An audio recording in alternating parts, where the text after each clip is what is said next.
My name is Wade Baverstock. I am the representative for the School of Media. I'm also a web designer, and I am also part of a collaborative group called A Weird Kind of Rodeo. At the moment, I use it for outreach, to get to people, to find out their views and opinions. Particularly good to get hold of my reps, to find out what they're getting up to. Particularly also to find out what's going on inside the media as well.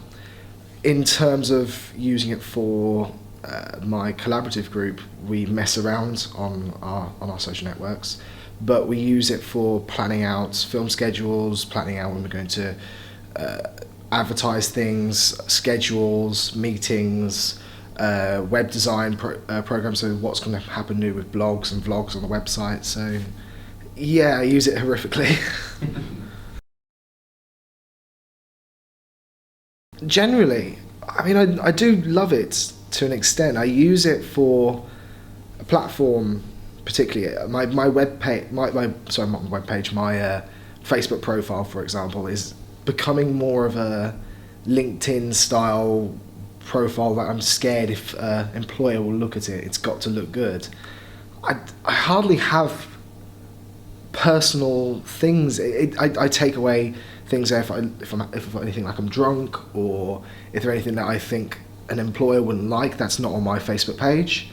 And I've started to hate it more. I mean I use it mainly for groups, like Facebook groups. Yeah. Twitter I'm not that involved with as much as I should be, although the moment a council goes on in a school of media and in any sort of council inside the university, Twitter goes ballistic. The amount of people who use it just to tweet what's going on, so other people who aren't at the council know what's going on as well. So I don't know. I suppose in reality I kind of dislike it. All the things that I use it for, I technically could use something else. When I'm messaging people on Facebook, most of the time it's only 2 or 3 people that I actually get in contact with, and in reality I could text them or call them up or Skype them. There's multiple ways I can get in contact with people now. So yeah, it's become a business model and less of a personal space now. Oh. I don't know. I mean, I was away. I went away. Like sometimes I'll say, right, for this week, I'm leaving social network. I'm not doing my job as the school rep. I need to focus on my college work, or I'm going to go away for a weekend and relax for a weekend. Otherwise, I'm going to overload. So I go away, and the moment I go away and come back, the notification bar goes up to 50 to 60. I miss things out. I have to check Facebook continuously for updates on groups and things like that. So, I mean, if I wasn't there, I would lose so much information. The amount of information I need and I use via social networks to do my job is insane. But at the same time, I want it to disappear. It's too much. Yeah. I have about 30 active groups on Facebook, and you can only see really 5 or 6 at a time. It gets ridiculous, the amount of notifications and the speed I need to keep up with. So I don't think I'd be able to live without it, but I would want to live without it.